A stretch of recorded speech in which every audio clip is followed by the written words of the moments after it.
Un jeune homme célibataire et milliardaire abandonne sa fiancée enceinte à l'hôpital. Des années plus tard, il retrouve une femme sans abri vendant des bonbons avec des triplés qui lui ressemblent comme deux gouttes d'eau. Avant de commencer l'histoire, n'oubliez pas de laisser un like et de vous abonner à la chaîne pour voir plus d'histoires comme celle-ci. Logan Bennett avait toujours su qu'il était différent des autres garçons. Pendant qu'il jouait aux jeux vidéo, il étudiait les rapports financiers. Pendant qu'il sortait faire la fête, il assistait à des réunions d'affaires. À 28 ans, il dirigeait déjà un empire que la plupart des gens mettraient une vie entière à bâtir. « Tu es né pour ça, Logan », la voix de son père résonnait dans son esprit depuis l'enfance. Les sentiments sont un luxe que les hommes comme nous ne peuvent se permettre. Et Logan y avait cru, jusqu'à ce qu'il rencontre Emily Carson. Emily travaillait comme infirmière à l'hôpital où Logan avait été admis après un accident de voiture. Elle possédait quelque chose qu'il n'avait jamais vu auparavant, une bonté sincère.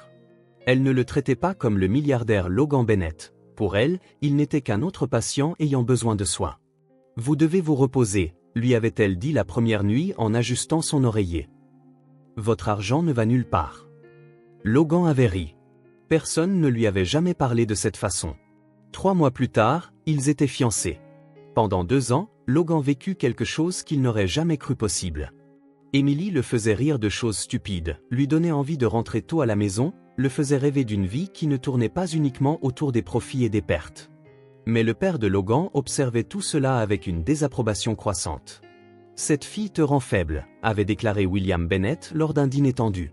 « Tu perds ta concentration. Tes concurrents gagnent du terrain. »« Je suis heureux, papa. » Le bonheur ne paie pas les factures, Logan. Et il ne bâtit certainement pas d'empire. Emily essayait de ne pas se laisser atteindre par l'hostilité de William. Elle savait que Logan l'aimait, cela devrait suffire. Mais la pression constante de son futur beau-père commençait à créer des failles dans leur relation. Logan rentrait de plus en plus stressé, les réunions s'éternisaient tard dans la soirée, les week-ends étaient consumés par des urgences qui semblaient toujours survenir au pire moment. « Tu deviens exactement comme lui », lui dit Emily un soir, après que Logan eut annulé son dîner d'anniversaire pour la 3e fois. « Ne dis pas ça. » Sa réponse fut plus sèche qu'il ne l'aurait voulu. « Alors, prouve-moi le contraire. » Mais Logan ne le pouvait pas. Chaque jour, les paroles de son père prenaient plus de sens. L'entreprise souffrait réellement. Peut-être qu'Emily était vraiment une distraction. Puis vint la nouvelle qui allait tout changer, des triplés.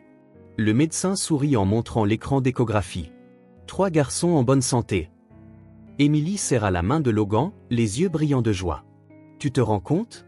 3. » Logan força un sourire, mais à l'intérieur, la panique s'empara de lui.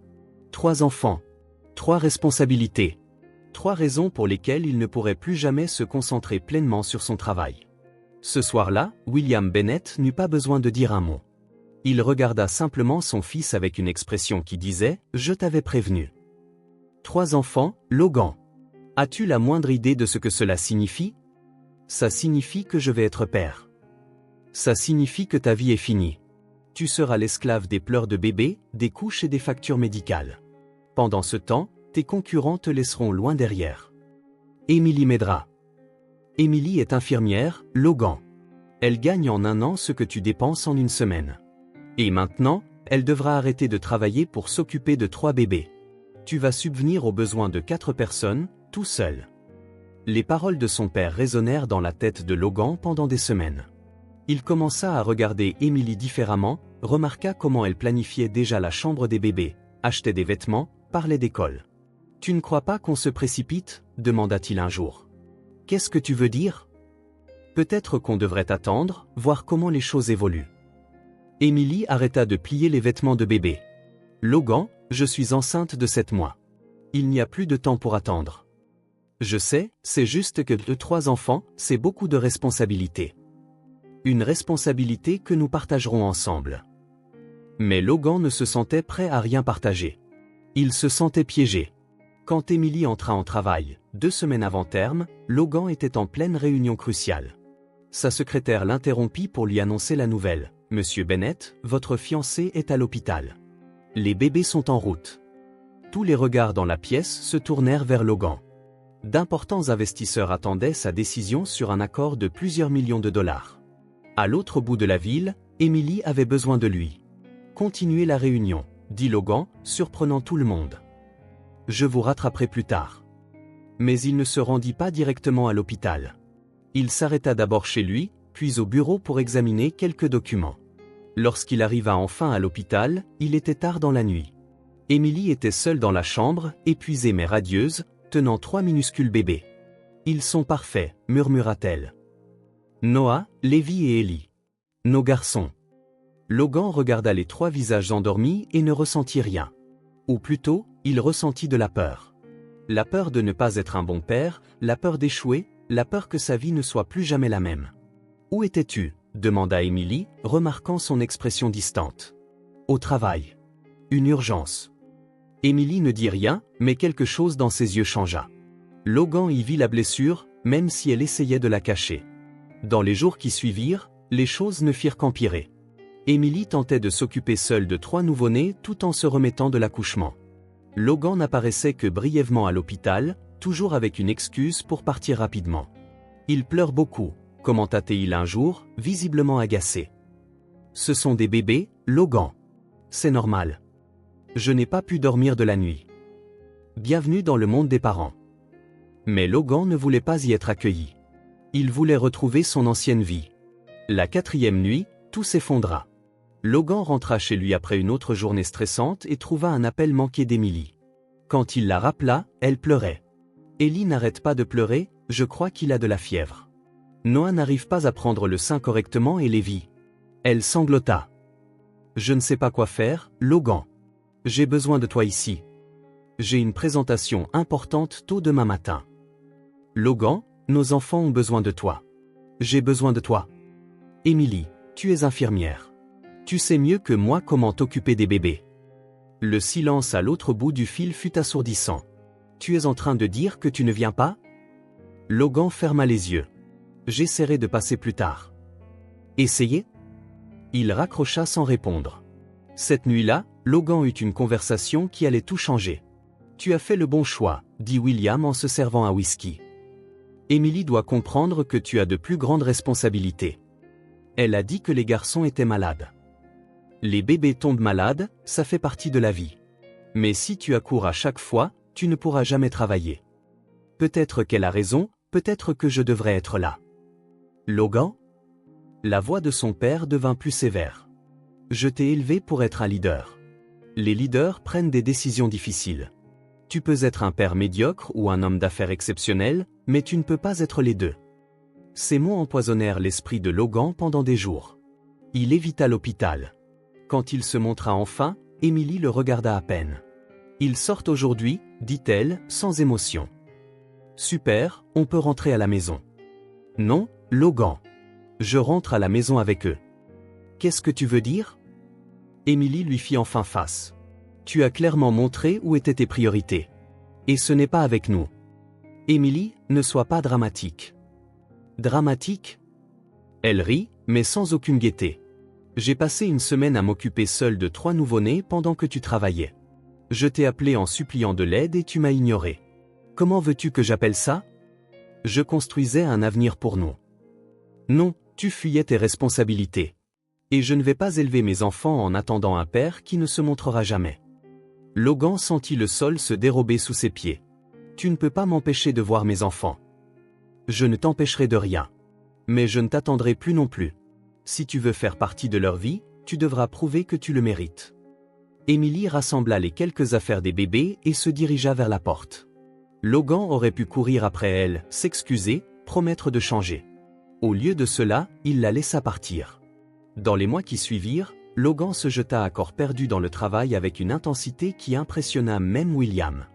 Il conclut des accords records, étendit l'entreprise dans 3 nouveaux pays, remporta des prix d'entrepreneur de l'année.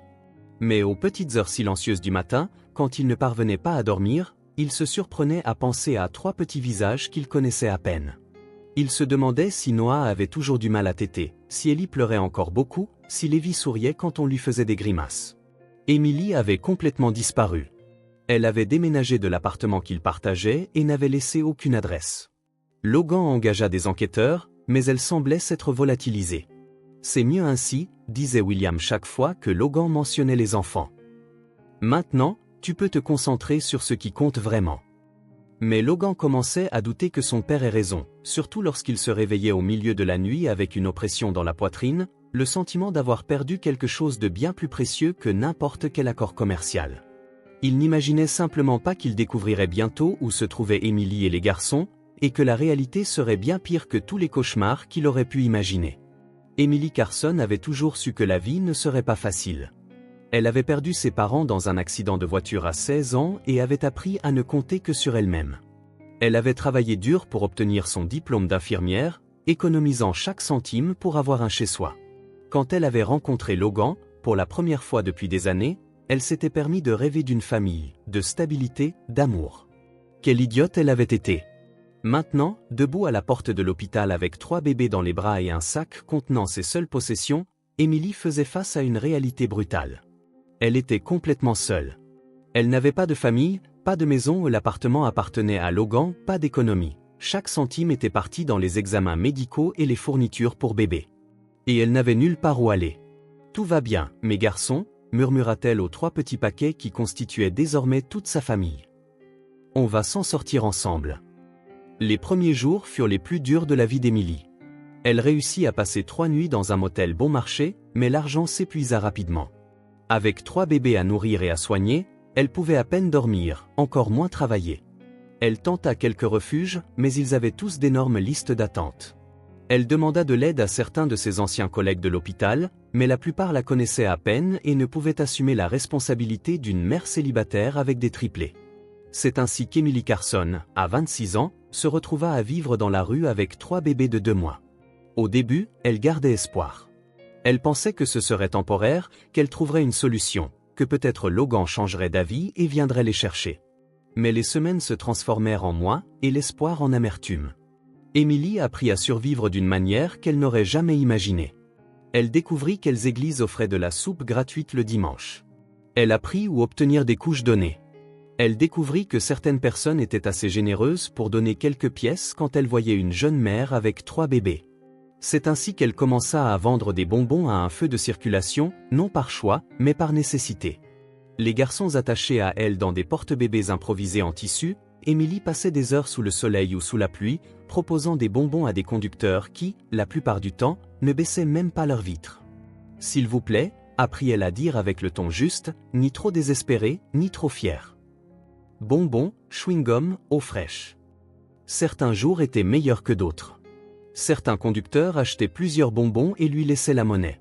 D'autres l'ignoraient complètement, pire, faisaient des commentaires désobligeants sur les jeunes qui faisaient des enfants qu'ils ne pouvaient pas se permettre. Emily apprit à ravaler son humiliation en même temps que sa faim. Les garçons grandirent en voyant le monde à travers les vitres des voitures. Noah était le plus calme, observant tout avec des yeux trop sérieux pour un bébé. Lévi souriait à quiconque le regardait, comme s'il croyait encore que le monde était un endroit bienveillant. Ellie pleurait davantage, comme s'il sentait la tension constante de sa mère. La nuit, Emily les nourrissait avec du lait maternisé qu'elle parvenait à acheter avec les gains de la journée. Ils dormaient tous les 3 blottis contre elle sous un pont d'autoroute, à la périphérie de la ville, protégés seulement par un morceau de bâche qu'elle avait trouvé sur un chantier. « Maman va trouver une solution », leur murmurait-elle les nuits froides. Maman promet qu'elle trouvera une solution. Mais les mois se transformèrent en années, et la solution ne vint jamais. Emily se ferma complètement à toute possibilité de nouvelles relations. Lorsque des hommes l'approchaient, que ce soit pour l'aider ou pour d'autres raisons, elle les repoussait immédiatement. L'amour était devenu un mot interdit dans son vocabulaire.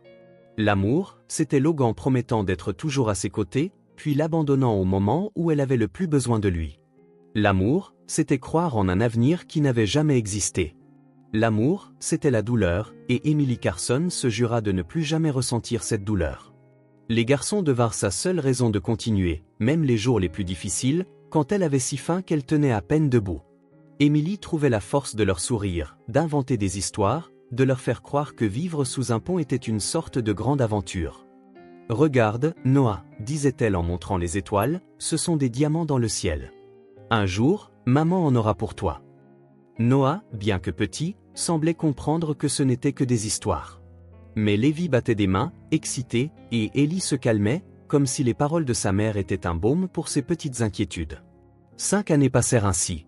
5 années de lutte quotidienne. 5 années d'humiliation constante. 5 années pendant lesquelles une femme qui avait autrefois cru en l'amour apprit que la seule personne sur qui elle pouvait compter était elle-même. Emily ignorait qu'à l'autre bout de la ville, Logan Bennett était devenu un homme encore plus riche et plus prospère. Elle ne savait pas qu'il se réveillait parfois au milieu de la nuit en pensant à elle et aux enfants qu'il avait abandonnés. Tout ce qu'Emily savait, c'est qu'elle avait 3 garçons à protéger et qu'elle ferait n'importe quoi, absolument n'importe quoi, pour les garder en sécurité, même si cela signifiait passer le reste de sa vie à vendre des bonbons à un feu de circulation, le cœur hermétiquement fermé à toute possibilité d'amour. Car pour Emily Carson, l'amour ne suffisait pas. Il ne l'avait jamais été, et il ne le serait plus jamais. La circulation était bloquée depuis près d'une demi-heure. Logan tapotait des doigts sur le volant de son Audi noir, irrité par le retard. Une réunion importante l'attendait, et il détestait être en retard. 6 ans en tant que PDG absolu de Bennett Enterprises n'avaient fait que le rendre plus impatient. « Combien de temps encore ?» demanda-t-il à son chauffeur, vérifiant sa montre pour la 3e fois en 5 minutes. « Difficile à dire, monsieur. Il y a eu un accident sur l'avenue principale.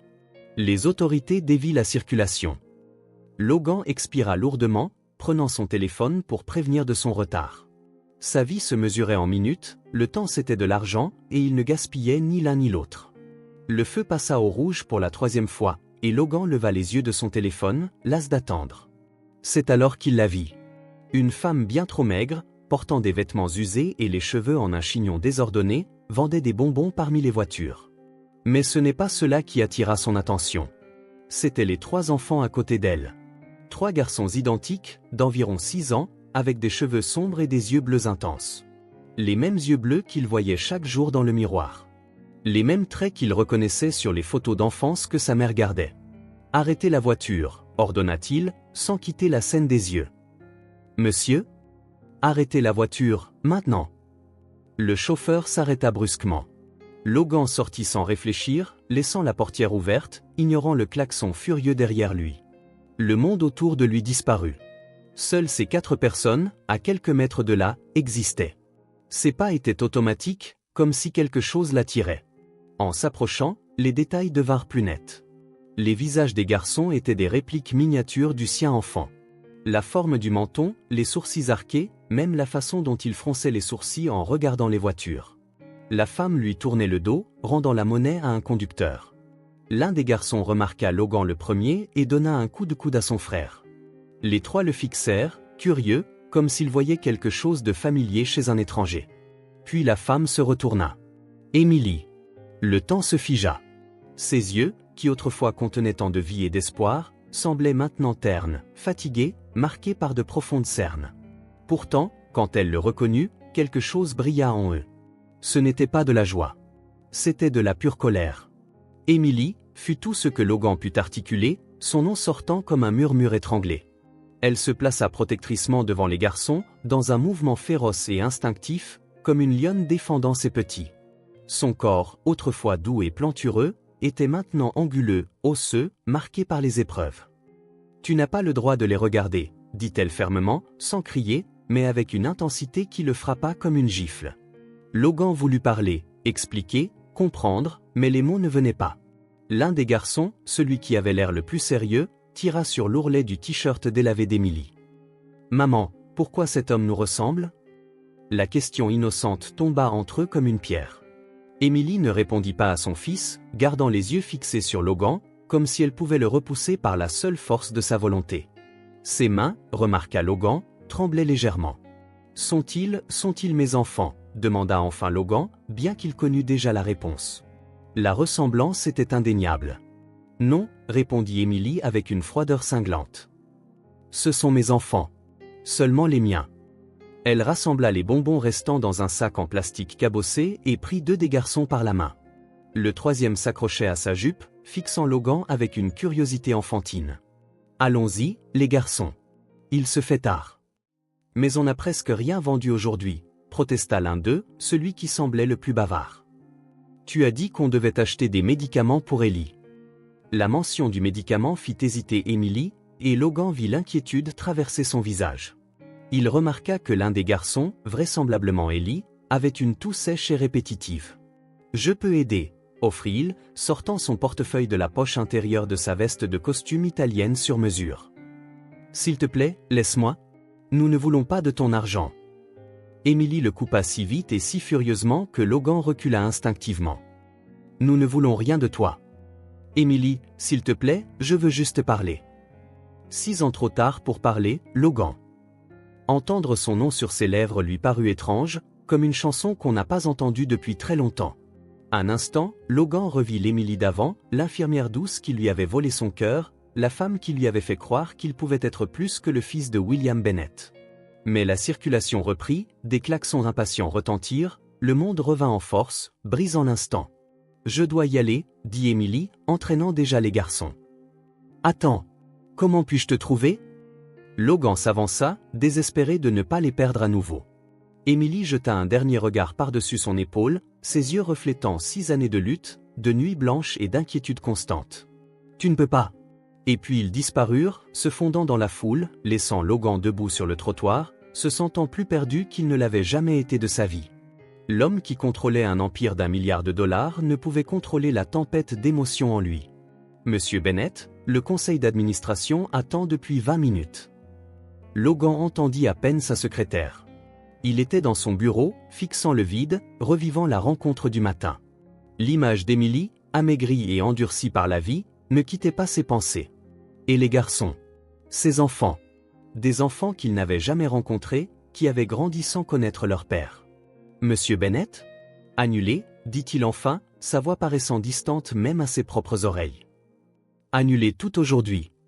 Mais monsieur, la fusion avec Tech Global? Annulé tout. Le cri fut plus fort qu'il ne l'aurait voulu, faisant sursauter la secrétaire. Logan prit une profonde inspiration, passant ses mains sur son visage. Je suis désolé, Sandra. Une urgence personnelle est survenue. C'est urgent. La secrétaire, habituée depuis longtemps à son comportement exigeant, se contenta d'acquiescer et partit. Logan prit le téléphone et composa un numéro qu'il n'avait pas utilisé depuis des années. Frank? Logan Bennett. J'ai besoin de vos services. Aujourd'hui. C'est une question de vie ou de mort. Frank Williams était le meilleur détective privé de la ville. Cher, discret et efficace. Logan l'avait déjà engagé pour enquêter sur des concurrents et conclure des affaires délicates. Jamais pour des affaires personnelles. 3 heures plus tard, Frank était dans son bureau. Un homme d'une 50aine d'années, avec des yeux qui semblaient voir à travers les gens. « Je veux que vous trouviez Emily Carson », dit Logan sans détour. Et 3 garçons. Des triplés. 6 ans. Frank haussa un sourcil.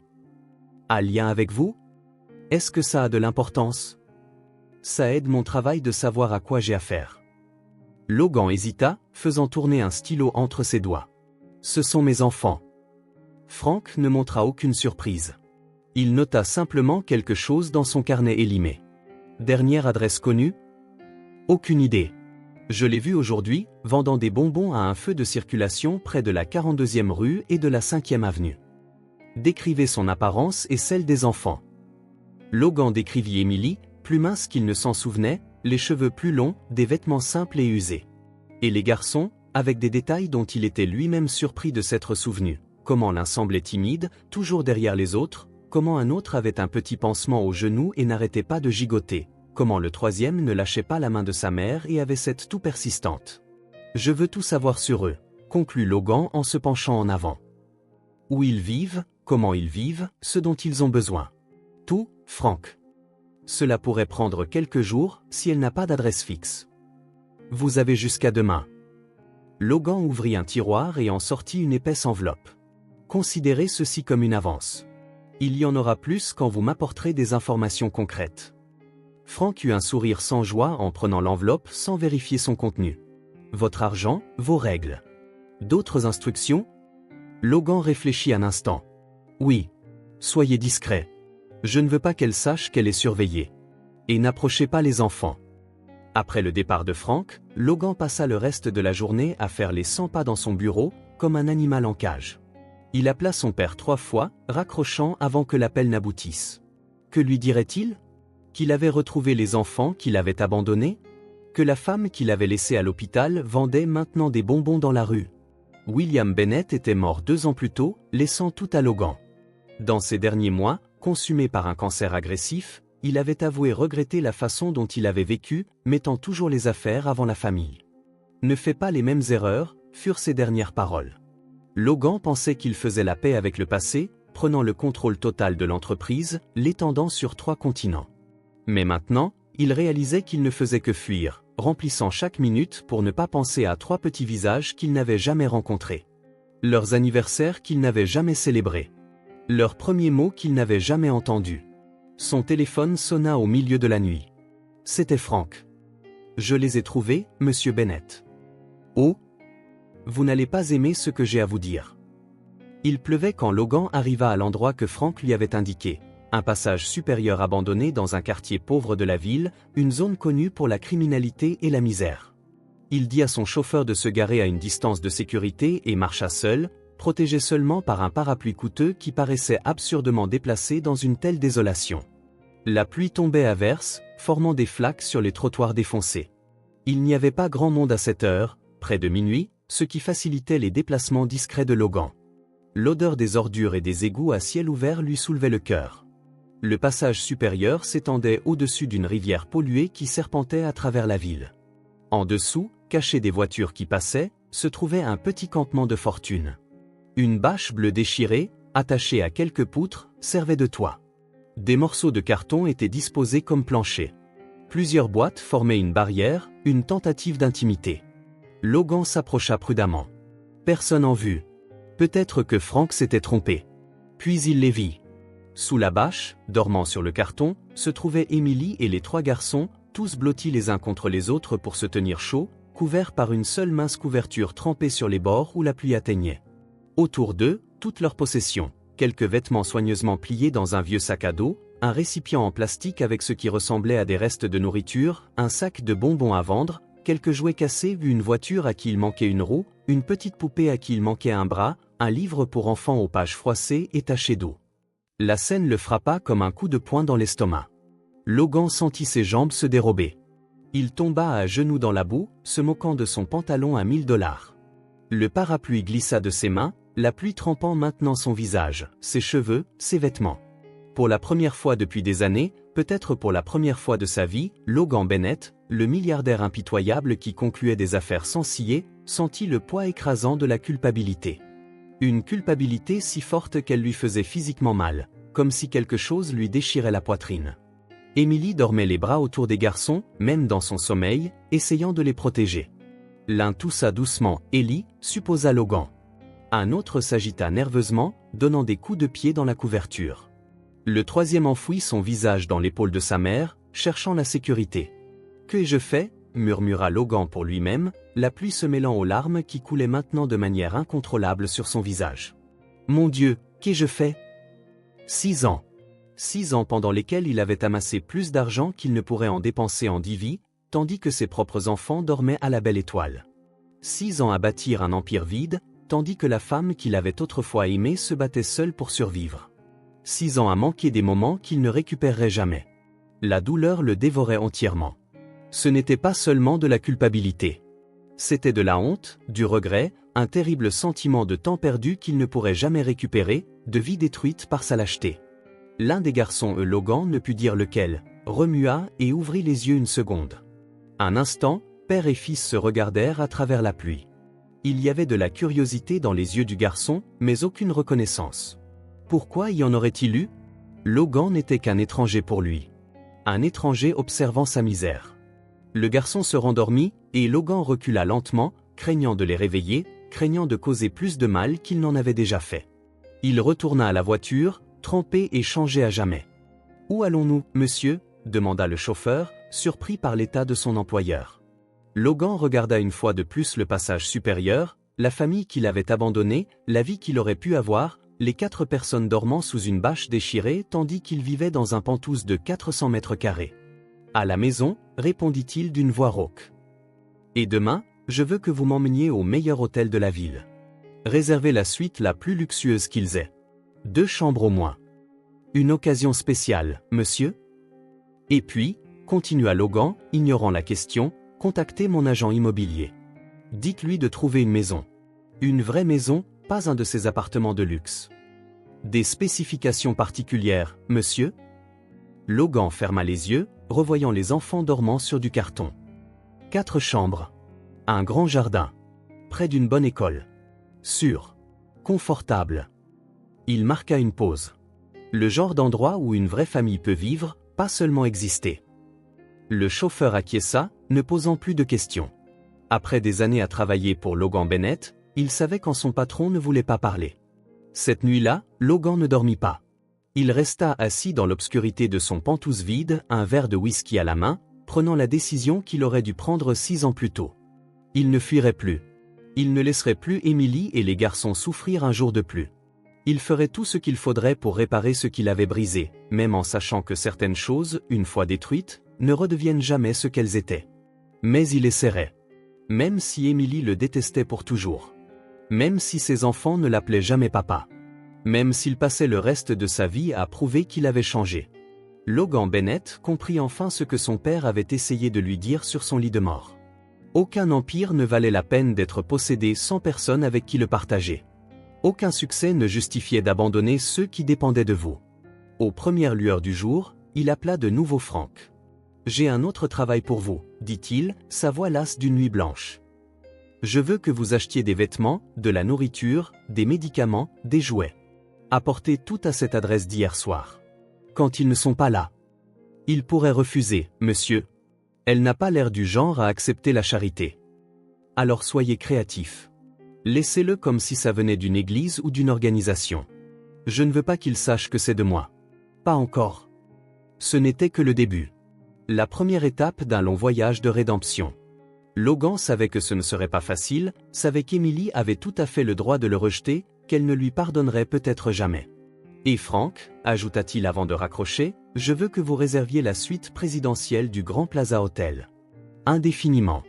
Soyez prêt à les y emmener à tout moment. Vous prévoyez de les sortir de la rue? Logan regarda par la fenêtre la ville qui s'éveillait en dessous. Je prévois de faire bien plus que cela. Il raccrocha et fixa le téléphone un long moment. Puis il ouvrit le tiroir de son bureau et en sortit une petite enveloppe jaunie. À l'intérieur se trouvait la seule photo qu'il avait gardée d'Emily. Eux deux, souriant dans un parc, avant que tout ne tourne mal. Avant qu'il ne prouve qu'il était exactement comme son père. Pour la première fois de sa vie, Logan Bennett ne pensait pas à lui-même. Il pensait à 3 petits garçons dormant dans le froid et à la femme courageuse qui les protégeait seule, alors qu'il avait été trop lâche pour rester. Et cela, plus que toutes les leçons que son père avait jamais essayé de lui enseigner, fit enfin de lui un homme. 3 jours s'étaient écoulés depuis que Logan avait découvert où vivaient Emily et les garçons. 3 jours pendant lesquels il avait à peine pu travailler, manger ou dormir.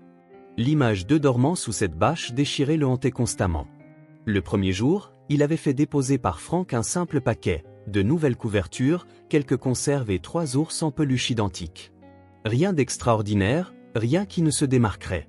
Le deuxième jour, c'était des vêtements pour les garçons, pantalons, chemises, vestes et chaussures, tous à la bonne taille, de qualité correcte mais sans marque Tapax en grave-l'œil. Et un manteau pour Emily, qu'il avait remarqué grelottant dans le froid matinal malgré ses efforts pour le cacher. Maintenant, le 3e jour, Logan conduisit lui-même jusqu'au feu de circulation où il savait qu'Emily vendait des bonbons. Il se gara assez loin pour ne pas être vu, mais assez près pour observer. Les garçons portaient les nouveaux vêtements, remarqua-t-il. Une petite victoire. Il attendit qu'ils partent et les suivit à distance respectable. Ils s'arrêtèrent dans un petit parc.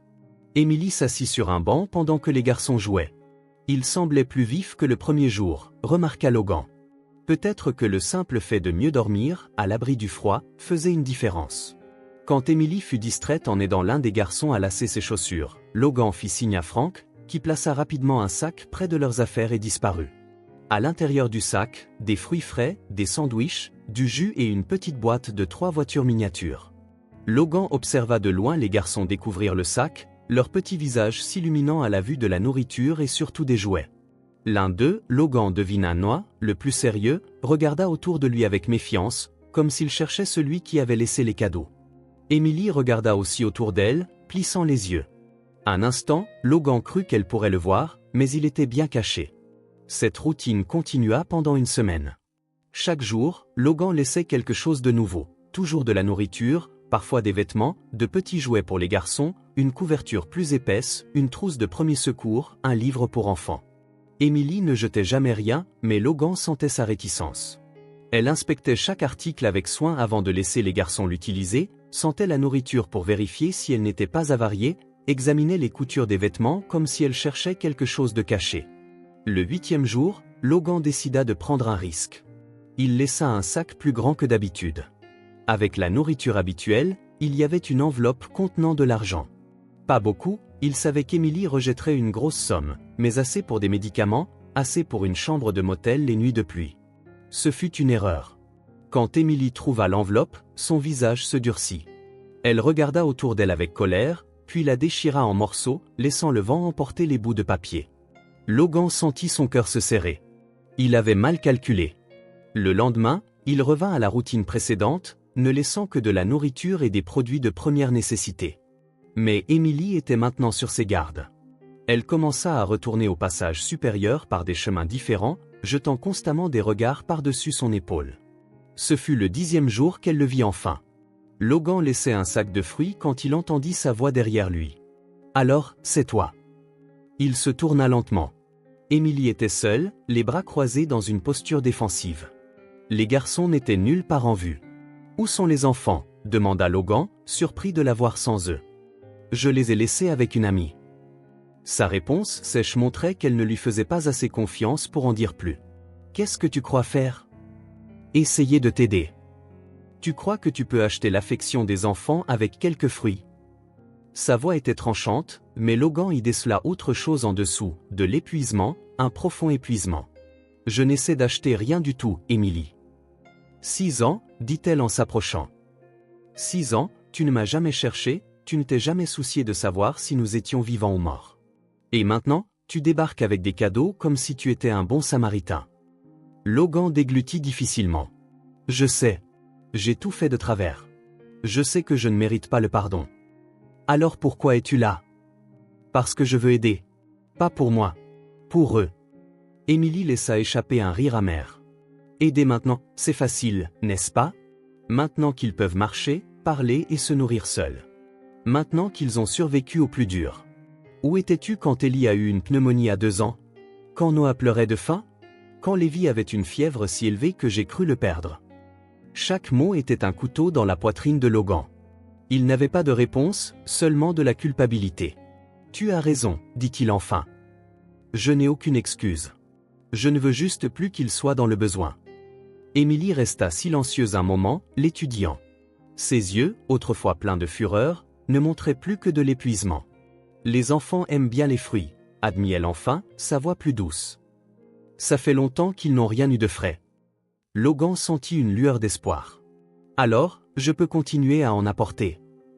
Fais ce que tu veux. Je ne peux pas t'en empêcher. » C'était une permission réticente, mais c'était quelque chose.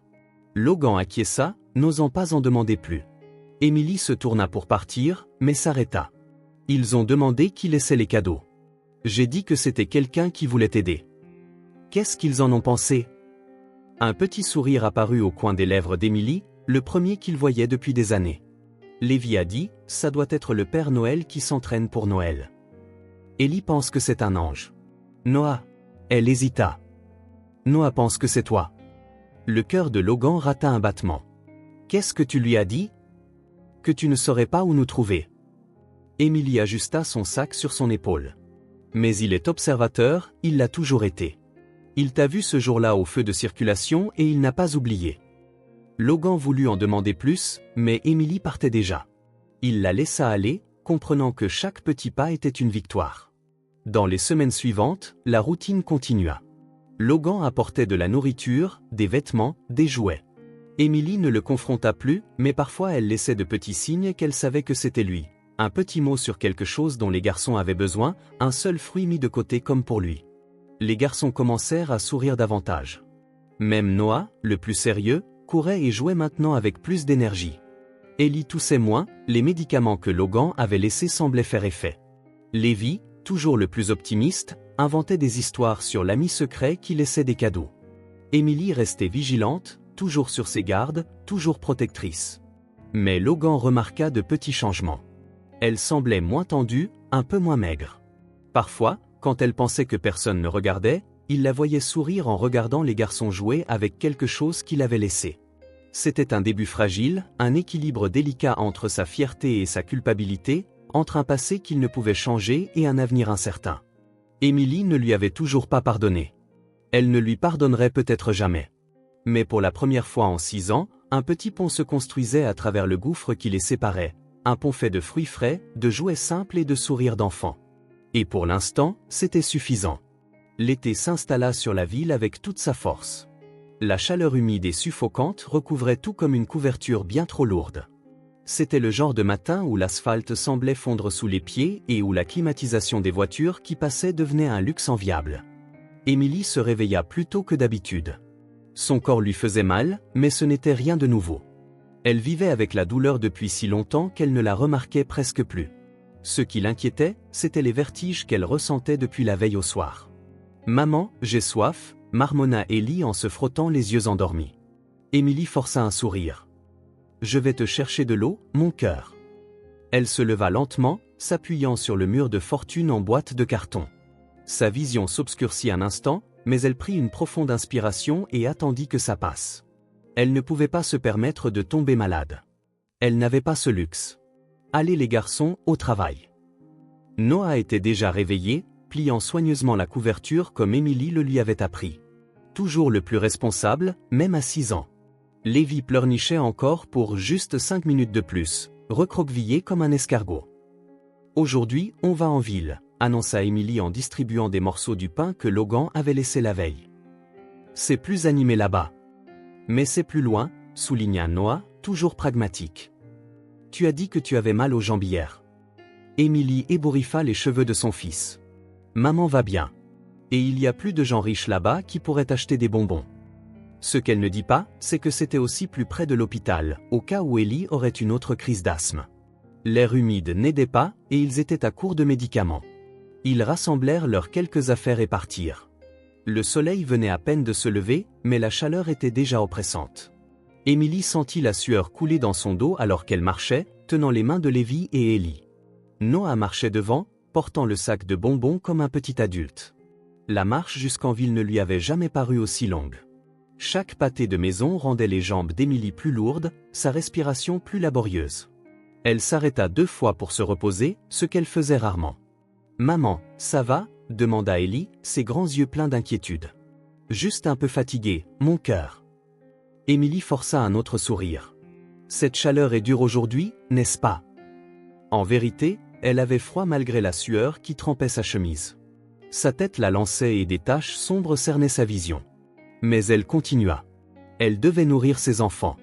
Ils atteignirent enfin le coin animé qu'Émilie avait choisi. Cadre pressé, touristes avec des plans, habitants agacés par la circulation. Un bon endroit pour vendre des bonbons. Noah, tu prends ces bonbons. Lévi, tu prends cela. Ellie, tu restes avec moi aujourd'hui. Ellie avait encore une légère toux, et Émilie voulait le garder près d'elle. Les garçons se positionnèrent comme de petits soldats dans une bataille quotidienne qu'ils ne connaissaient que trop bien. Les 2 premières heures furent correctes. Ils vendirent environ un tiers des bonbons, de quoi garantir le déjeuner. Mais la chaleur ne fit qu'empirer, et Émilie se sentait de plus en plus mal. « Maman, il y a un homme qui nous regarde », murmura Noah en tirant sur sa chemise. Émilie se tourna lentement, sachant qui ce serait avant même de regarder. Logan était de l'autre côté de la rue, à l'intérieur de sa voiture de luxe climatisée, observant, comme il le faisait presque tous les jours maintenant. Elle détourna le regard. Elle n'avait pas l'énergie de s'occuper de lui aujourd'hui. Le feu passa au rouge, et Émilie s'avança entre les voitures avec Ellie. « Des bonbons, monsieur ? Juste $2 le paquet. » Le conducteur l'ignora, la vitre hermétiquement fermée contre la chaleur et contre elle. Émilie passa à la voiture suivante. C'est alors que cela arriva. Une vague de vertige la frappa si fort qu'elle tituba. Les bonbons tombèrent de ses mains. Elle essaya de se stabiliser, mais ses jambes ne répondaient plus. Le monde tourna, les couleurs se brouillant. Elle entendit Ellie appeler « maman », comme de très loin. Puis l'obscurité. Logan observait Émilie et les garçons depuis près d'1 heure. C'était devenu une partie de sa routine ces dernières semaines. Il n'interférait pas, s'assurait juste qu'ils étaient en sécurité et que personne ne les dérangeait. Il sentit immédiatement que quelque chose n'allait pas. Émilie paraissait plus pâle que d'habitude, chancelante sur ses pieds. Il la vit s'arrêter pour se reposer 2 fois en chemin vers le centre-ville, chose qu'il ne l'avait jamais vue faire. « Elle ne va pas bien », murmura-t-il pour lui-même. Quand le feu passa au rouge et qu'Emily traversa entre les voitures, Logan se pencha en avant, tendu. Quelque chose clochait dans sa façon de bouger. Puis elle s'effondra. Logan ne réfléchit pas. En quelques secondes, il fut hors de la voiture, courant entre les véhicules, ignorant les klaxons et les jurons. Le temps qu'il atteigne Emily, Ellie était déjà à genoux à côté d'elle, pleurant. Noah et Levi accouraient, la peur peinte sur leur visage. « Emily !» Logan tomba à genoux, lui touchant le visage. Elle brûlait de fièvre. « Emily, tu m'entends ?» Elle ne répondit pas. Sa respiration était superficielle, son pouls faible et rapide. « Qu'est-ce qui ne va pas avec maman ?» demanda Levi, les larmes coulant sur ses joues. « Elle est malade, » répondit Logan, prenant Emily dans ses bras. Elle était si légère, si frêle. « Je l'emmène à l'hôpital. »« Venez avec moi, vite !» Les garçons hésitèrent. Noah fit un pas en avant, protecteur. « Maman a dit de ne pas aller avec des inconnus. »« Je ne suis pas un inconnu, » dit Logan, le cœur se serrant à ces mots. « Je suis un ami de votre maman, d'il y a longtemps. Et elle a besoin d'aide, maintenant. » Noah regarda ses frères, puis Emily, inconsciente dans les bras de Logan. Il prit une décision avec une maturité bien au-delà de ses années. « Allons avec lui, » dit-il à ses frères. « Maman a besoin d'un docteur. » Logan retourna en courant à la voiture, les 3 garçons sur ses talons. Il plaça soigneusement Emily sur la banquette arrière. « Montez, tous! Dépêchez-vous !» Les garçons se serrèrent à côté de leur mère, leurs petites mains agrippant les siennes comme s'ils pouvaient l'empêcher de s'échapper. « Hôpital central » ordonna Logan au chauffeur. « Le plus vite possible. » La voiture fila à travers la circulation, les feux de détresse clignotant. Logan regarda en arrière vers Emily. Son visage était cendré, ses lèvres presque blanches. Depuis combien de temps se sent-elle ainsi? Pourquoi n'avait-elle pas demandé d'aide? Il connaissait la réponse, la fierté. La même fierté qui l'avait empêché de la chercher pendant 6 ans. Est-ce qu'elle va aller bien? La petite voix d'Ellie le ramena à la réalité. Logan regarda le garçon, son fils, et sentit une boule dans sa gorge. Oui. Elle ira bien. Je te le promets. C'était une promesse qu'il comptait tenir, à n'importe quel prix. L'hôpital central était le meilleur de la ville. Les médecins reconnurent immédiatement Logan. Le service de pédiatrie portait le nom de Bennett, grâce à un don de sa famille. Emily fut transportée d'urgence aux urgences. Logan resta dans la salle d'attente avec les garçons, tous 3 si silencieux et effrayés que cela lui brisa le cœur. « Vous devez avoir faim, » dit-il, réalisant qu'il était passé midi. « Allons chercher quelque chose à manger en attendant. » À la cafétéria, Logan observa comment il mangeait, lentement, poliment, comme s'il craignait que la nourriture ne disparaisse s'il n'était pas prudent. Levi, habituellement bavard, était silencieux. Ellie toucha à peine son repas, ses yeux se portant constamment vers la porte. Noah observait Logan avec des yeux lasses, si semblables aux siens. « Tu connais l'homme qui laisse des cadeaux pour nous ?» demanda soudain Ellie. Logan déglutit difficilement. « Pourquoi demandes-tu ça ?»« Parce que tu sens la pomme. Comme les pommes qui apparaissent dans les cadeaux. » Logan ne sut quoi dire. Il fut sauvé par le médecin qui entra dans la cafétéria à ce moment-là. « Monsieur Bennett, pouvons-nous parler en privé ?» Logan se leva. « Restez ici, dit-il au garçon. Je reviens tout de suite. » Il suivit le médecin dans un coin tranquille. « Comment va-t-elle » ? Elle est stable, mais la situation est préoccupante. Malnutrition sévère, anémie sévère, signe d'épuisement chronique. Elle est déshydratée et a un début d'infection pulmonaire. Son corps a juste lâché. Logan ferma les yeux un instant. Va-t-elle s'en remettre ? Avec un traitement approprié, oui. Mais elle aura besoin de repos, d'une nutrition adéquate, de médicaments, franchement, d'un meilleur endroit pour vivre. Elle aura tout ça, dit Logan.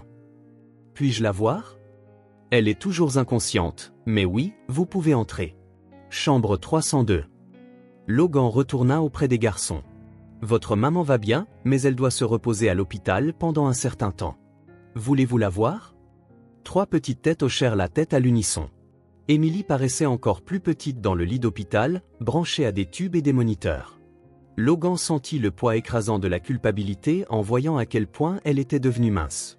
Comment n'avait-il pas réalisé avant à quel point elle était malade? Les garçons s'approchèrent du lit avec hésitation. Ellie fut le premier à toucher la main d'Emily. « Maman » murmura-t-il, comme s'il avait peur de la réveiller. « Nous sommes là. » Logan sentit les larmes lui brûler les yeux. Il s'éclaircit la gorge, essayant de garder son sang-froid. Le docteur a dit qu'elle dormirait quelques heures. Elle a besoin de se reposer pour aller mieux. « Et nous » demanda Noah, toujours pragmatique. « Où allons-nous rester ?» C'était une question lourde de sens. Logan savait qu'il ne pouvait pas les ramener sous le pont. Il savait aussi qu'Emily serait furieuse s'il prenait des décisions pour ses enfants sans sa permission. « Pourquoi ne resteriez-vous pas avec moi jusqu'à ce que votre maman aille mieux? J'ai une suite d'hôtels tout près, avec des lits confortables et une télévision. » Il essaya un sourire. « Et on peut commander une pizza. »« C'est quoi, une pizza ?» demanda Levi, curieux. Le cœur de Logan se brisa un peu plus. Ses enfants n'avaient jamais mangé de pizza. « C'est la meilleure nourriture du monde, » dit-il en essayant de paraître excité. « Vous allez adorer. » L'hôtel était luxueux, mais Logan avait demandé au personnel d'être discret. Les garçons regardaient tout avec des yeux écarquillés, les lustres, les tapis moelleux, l'ascenseur aux parois de miroir. Dans la suite, ils se figèrent à l'entrée, comme s'ils craignaient de salir quelque chose. « Entrez » les encouragea Logan. « Cet endroit est pour vous. » Lentement, les garçons s'avancèrent. Levi fut le premier à prendre son courage à deux mains, courant et sautant sur l'immense lit. « Si doux » cria-t-il en riant pour la première fois depuis l'effondrement d'Emily. Ellie le rejoignit, et bientôt même Noah se détendit un peu, testant jusqu'où il pouvait s'enfoncer dans le canapé. Logan les regardait, émerveillé. Ces enfants, ces garçons, comment avaient-ils pu manquer 6 ans de leur vie? Il commanda une pizza comme promis et les observa avec fascination prendre leur première bouchée, les yeux s'écarquillant au goût. Après le dîner, Logan improvisa l'heure du bain. Aucun des garçons n'avait jamais utilisé de baignoire, alors il les aida, remarquant avec tristesse leurs côtes saillantes, les petites ecchymoses d'une vie bien trop dure pour de si jeunes enfants. Il les habilla de pyjamas neufs qu'il avait demandé à la réception d'acheter et leur raconta une histoire inventée jusqu'à ce que tous les 3 s'endorment, épuisés par les tumultes de la journée. Logan les observa longuement. Puis il appela l'hôpital. Un changement chez la patiente de la chambre 302. Elle s'est réveillée brièvement, monsieur. A demandé des nouvelles de ses enfants et s'est rendormie. Merci. Je serai là demain matin. Logan regarda les garçons endormis. Demain, il affronterait la fureur d'Emily. Demain, elle essaierait probablement de les emmener, de retourner dans la rue, à la fierté qui la faisait tenir. Mais ce soir, juste pour ce soir, ses enfants étaient en sécurité, propres, bien nourris. Et c'était tout ce qui comptait. Emily se réveilla désorientée. La lumière vive de l'hôpital lui faisait mal aux yeux. Elle essaya de s'asseoir, mais son corps semblait de plomb. « Où » murmura-t-elle, la gorge sèche. « Hôpital central » répondit une voix familière. « Vous vous êtes évanoui dans la rue hier. » Emily tourna la tête avec effort. Logan était assis à côté du lit, des cernes sous les yeux indiquant qu'il n'avait pas dormi. La panique la frappa comme un éclair. « Mes enfants! Où sont mes enfants ?»« Calme-toi » dit Logan en se levant. « Ils vont bien. Ils sont là. » Il ouvrit un peu plus la porte, et là ils étaient. Ces 3 garçons, plus propres qu'elle ne les avait jamais vus, portant des vêtements neufs, le visage fraîchement lavé, chose la plus surprenante, des sourires. « Maman !» Ellie courut vers le lit, suivie de ses frères. « Tu es réveillée. » Emily sentit les larmes lui monter aux yeux en les serrant dans ses bras, trop faible pour les étreindre aussi fort qu'elle l'aurait voulu. Il sentait le savon cher et le shampoing pour enfants. « On a dormi dans un hôtel, maman », dit Levi avec enthousiasme. Le lit était immense, et on a mangé de la pizza. « Et on a pris un bain moussant », ajouta Noah, plus calmement mais tout aussi excité. « Avec de la mousse ?» Emily regarda Logan, qui se tenait en retrait pour leur laisser de l'espace. Elle devrait être furieuse. Elle devrait lui crier dessus pour avoir pris ses enfants, pour avoir pris des décisions à leur sujet. Mais elle ne le pouvait pas. Pas quand elle voyait à quel point ils étaient heureux. Propres, en bonne santé, soignés. Mieux qu'elle n'avait réussi à le faire depuis des années. Est-ce qu'ils vont bien? Elle ne put articuler que cette question, la voix tremblante. Logan acquiesça, comprenant à quel point cette simple question était profonde. Ils vont très bien. Ils ont bien mangé, bien dormi. Ce sont des enfants extraordinaires, Émilie. Elle ferma les yeux un instant, laissant le soulagement l'envahir. Quand elle les rouvrit, il y avait une nouvelle résolution. Ce n'est pas pour toi, dit-elle doucement, pour que seul Logan puisse l'entendre. C'est pour eux. Logan comprit instantanément. C'était la reddition qu'Émilie avait juré ne jamais accorder, l'acceptation de l'aide qu'elle s'était promis de ne jamais accepter. Je sais, répondit-il simplement. Ça a toujours été pour eux. Émilie resta à l'hôpital pendant une semaine. Les médecins insistèrent sur le fait qu'elle avait besoin de plus de temps, mais elle refusa. Elle était déjà trop agitée à l'idée de dépendre aussi longtemps de l'aide de Logan. « Je ne peux pas rester ici éternellement », dit-elle au médecin le matin du 7e jour.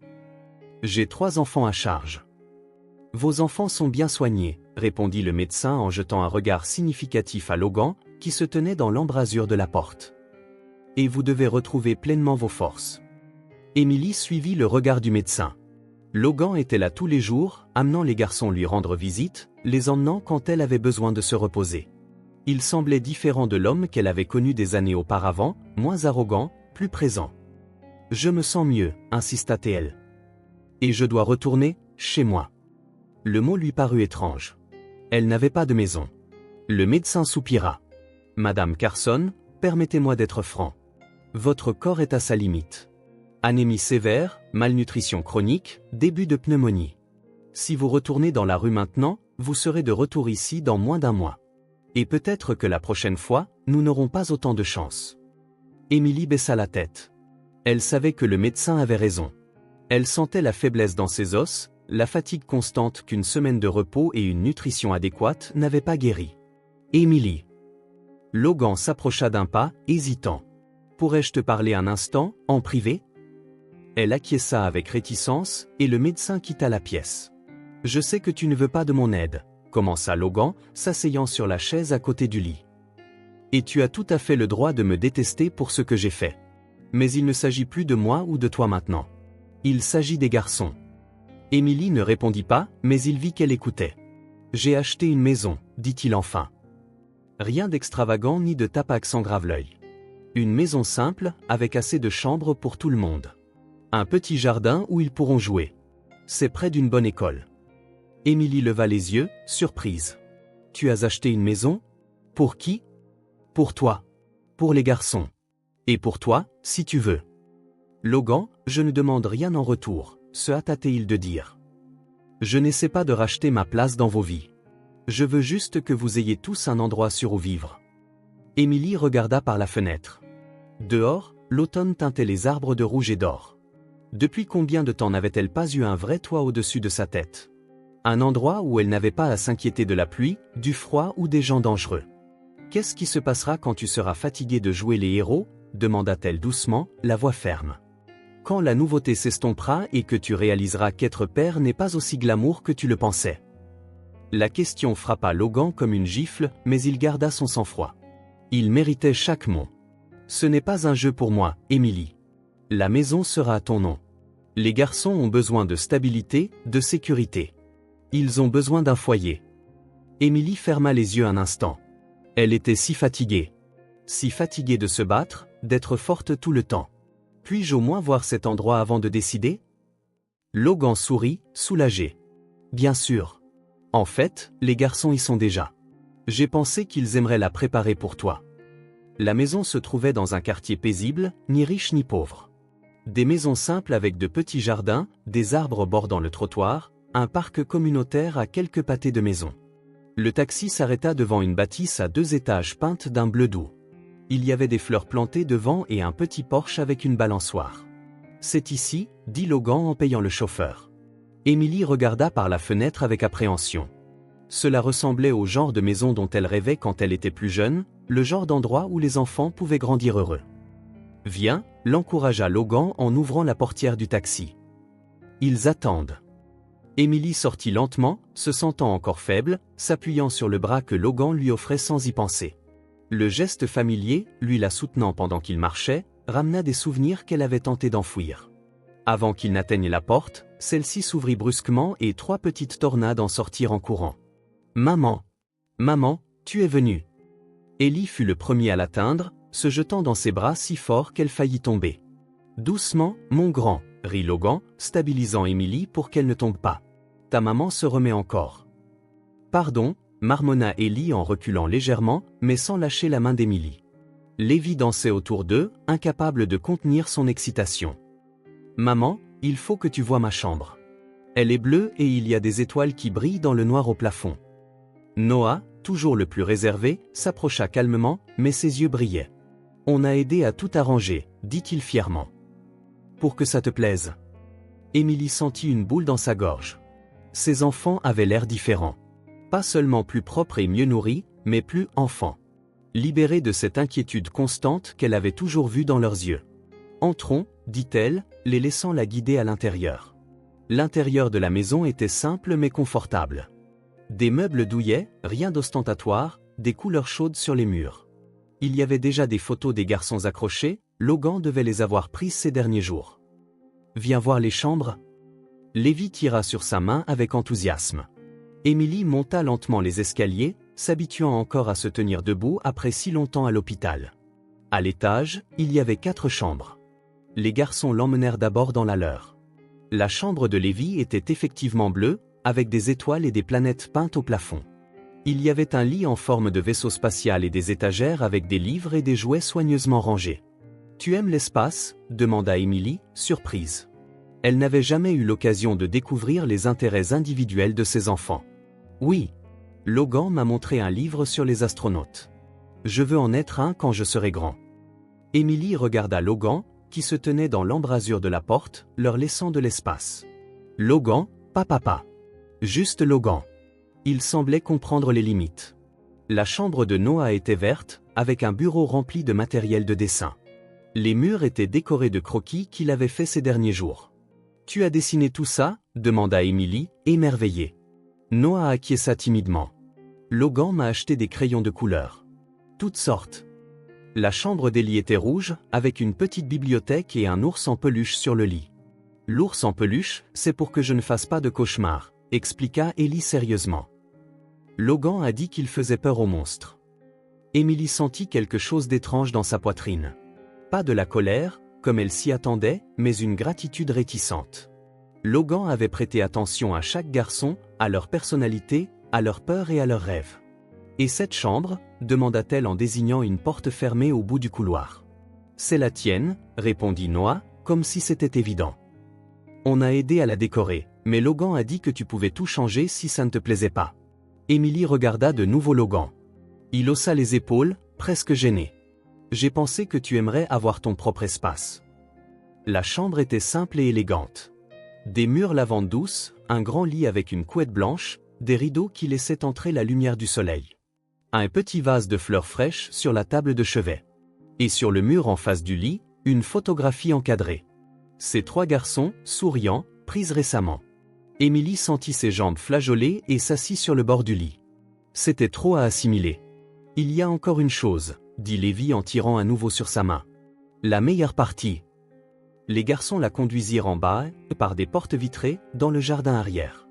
Il y avait un petit jardin clôturé, un arbre qui donnait de l'ombre, une petite balançoire et une parcelle d'herbe où les enfants pouvaient courir. « C'est sûr » expliqua Noah avec le sérieux de quelqu'un qui comprend la valeur de la sécurité. « Il y a une autre clôture, personne ne peut entrer. Et on peut jouer sans que tu t'inquiètes » ajouta Ellie. Les 3 coururent sur l'herbe en riant, oubliant Émilie un instant alors qu'ils savouraient la simple liberté d'avoir de l'espace pour courir. Émilie les regardait, sentant quelque chose en elle, quelque chose de dur et de froid qui s'était formé au fil des ans, commençait à fondre. « Ils n'ont jamais eu de jardin » murmura-t-elle. « Ils méritent ça » dit Logan, se tenant à côté d'elle. « Et tellement plus. » Émilie ne répondit pas. Elle regardait simplement ses enfants courir, libres et heureux, comme elle ne les avait jamais vus auparavant. « Combien de temps » commença-t-elle, incertaine de la façon de formuler sa question. « Combien de temps pouvons-nous rester ?»« Aussi longtemps que tu le voudras » répondit Logan. « La maison est à toi, Émilie. Les papiers sont à ton nom. Même si tu ne veux pas de moi dans leur vie, cette maison sera toujours la leur. » Émilie le regarda, cherchant un piège, mais elle ne vit que de la sincérité dans ses yeux. « Pourquoi » demanda-t-elle enfin. « Pourquoi maintenant ? Après tout ce temps ?» Logan resta silencieux un moment, regardant les garçons. « Parce que j'ai enfin compris ce que j'ai perdu, dit-il enfin. Et parce que je veux être l'homme qu'il mérite comme père. L'homme que tu méritais il y a 6 ans. » Émilie croisa les bras, sur la défensive. « Je ne suis pas prête à te pardonner. Je sais. Et je ne suis pas sûre de l'être un jour. Je le sais aussi. » Émilie soupira, sentant le poids des dernières années, de la lutte constante. Ils ont besoin de stabilité. D'un foyer. Oui. Nous resterons, dit-elle enfin. Pour eux. Pas pour toi. Pas pour moi. Pour eux. Logan acquiesça, acceptant les conditions. C'est tout ce que je demande. Les premières semaines dans la nouvelle maison parurent étranges à Émilie. Après si longtemps à vivre au jour le jour, à se battre juste pour survivre, l'idée d'avoir un endroit sûr et des repas garantis semblait presque irréelle. Elle se réveillait encore la nuit, paniquée, pensant qu'elle était sous le pont, sous la pluie. Elle gardait encore les restes, incapable de jeter ce qui subsistait, le conservant pour les temps difficiles. Logan remarqua ses habitudes mais ne commenta jamais. Il gardait une distance respectueuse, rendant visite régulièrement mais ne restant jamais trop tard. Il apportait des courses, des jouets pour les garçons, des livres. Toujours discret, n'étalant jamais sa richesse. Peu à peu, une routine prit forme. Les garçons commencèrent à fréquenter une bonne école locale. Émilie, se remettant encore physiquement, passait ses journées à s'occuper de la maison, réapprenant à vivre une vie normale. Logan passait presque tous les après-midi. Parfois, il aidait aux devoirs, d'autres fois, il jouait simplement avec les garçons dans le jardin. Il ne poussa jamais Émilie à des conversations plus longues, respectant son espace et son temps.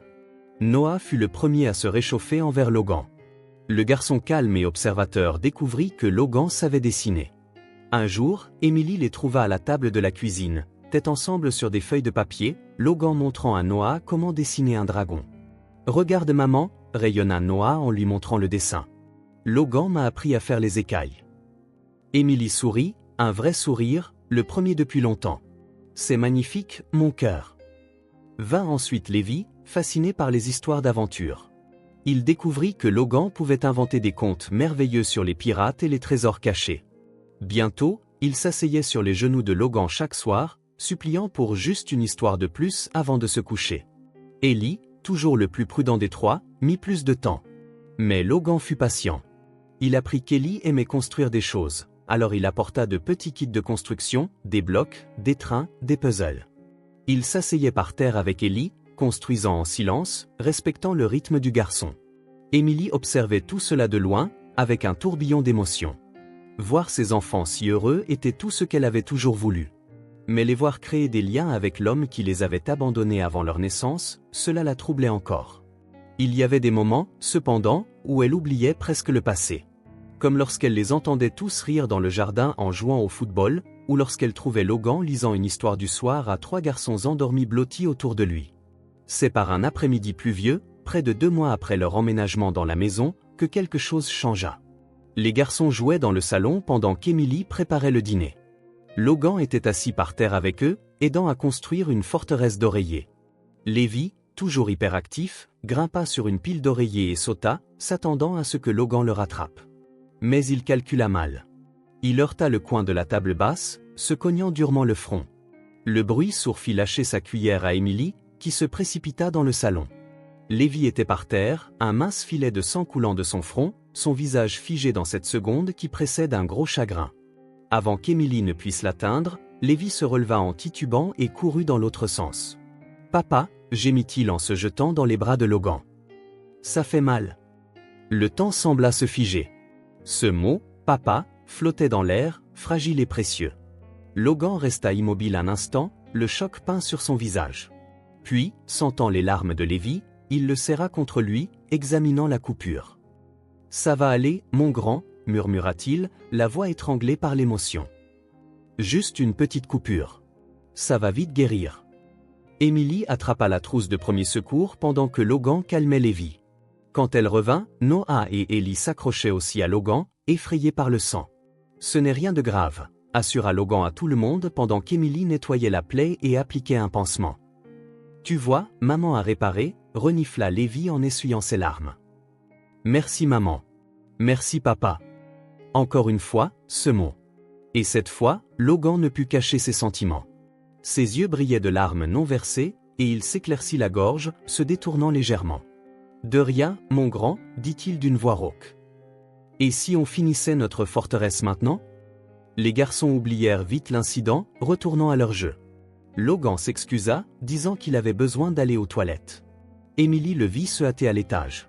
Quelques minutes plus tard, alors qu'elle allait chercher plus d'oreillers dans la chambre d'Ellie, elle passa devant la salle de bain. La porte était légèrement entr'ouverte, et par l'interstice, elle vit Logan assis sur le bord de la baignoire, le visage dans les mains, pleurant silencieusement. Émilie s'arrêta, surprise.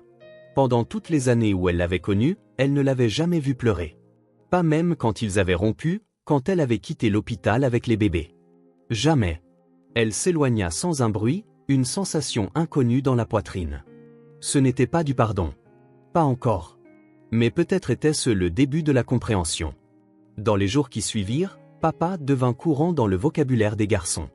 Lévi d'abord, puis Ellie, et enfin même le prudent Noah. Ce n'était ni forcé ni répété. Cela semblait naturel, comme si l'espace vide dans leur vie avait enfin trouvé un nom. Émilie n'intervint pas. Elle ne les corrigea pas. Pour la première fois, elle ne ressentit pas de colère en entendant ses enfants appeler quelqu'un d'autre de la famille. Et quand elle regardait de loin, voyant Logan lasser les chaussures d'Ellie, ou aider Noah avec une tâche difficile, ou soulever Lévi dans ses bras après une chute, quelque chose en elle, un sentiment longtemps oublié, commença à remuer à nouveau, la confiance. Elle avait encore peur, ne faisait toujours pas entièrement confiance. Elle se réveillait encore certains matins, craignant que tout ne disparaisse, qu'ils ne retournent vivre sous un pont d'autoroute, que Logan ne les abandonne à nouveau. Mais chaque jour, cette peur diminuait un peu. Et à chaque papa qu'elle entendait des lèvres de ses enfants, une autre petite fissure se formait dans le mur qu'elle avait construit autour de son cœur. 4 mois s'étaient écoulés depuis qu'Émilie et les garçons avaient emménagé dans la maison. L'hiver était arrivé, avec ses matins givrés et ses longues nuits. La maison, autrefois simple lieu de séjour, commençait à ressembler à un vrai foyer. Émilie regardait les flocons de neige par la fenêtre de la cuisine tout en préparant le petit déjeuner. Dehors, les gens marchaient d'un pas vif, emmitouflés dans de lourds manteaux, bravant le vent froid. Elle ne pouvait s'empêcher de penser à ce qu'aurait été cet hiver s'ils étaient encore sous le pont. Un frisson la parcourut, sans rapport avec la température. « Maman, est-ce que j'ai cours de natation aujourd'hui ?» Lévi fit irruption dans la cuisine, encore en pyjama, les cheveux en bataille. Émilie sourit, chassant les sombres pensées. « Oui, après l'école. Mange vite ton petit déjeuner. » Noah et Ellie le rejoignirent, bâillant et se frottant les yeux. C'était incroyable à quel point ils avaient changé en quelques mois. Pas seulement physiquement, ils étaient plus grands, avec des joues roses, mais aussi dans leur comportement. Noah n'avait plus besoin d'être constamment sur le qui-vive. Ellie n'avait plus cette toux persistante.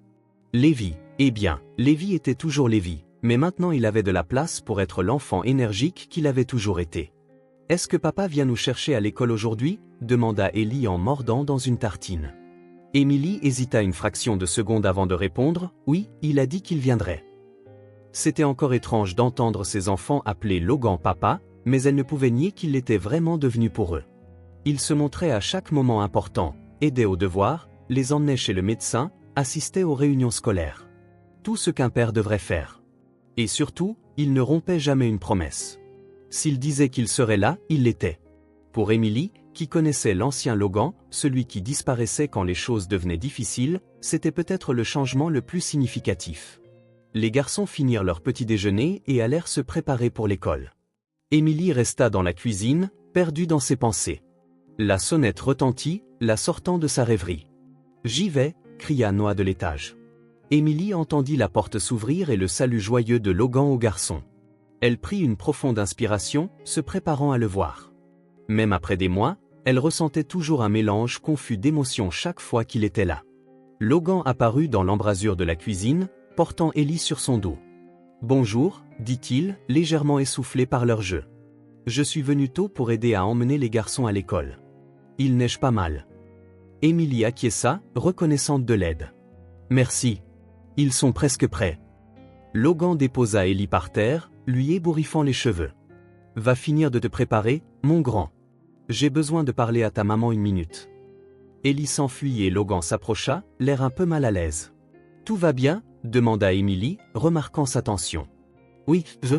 Il hésita. Je me demandais si tu serais libre ce soir, après que les garçons soient couchés. Émilie haussa un sourcil, surprise.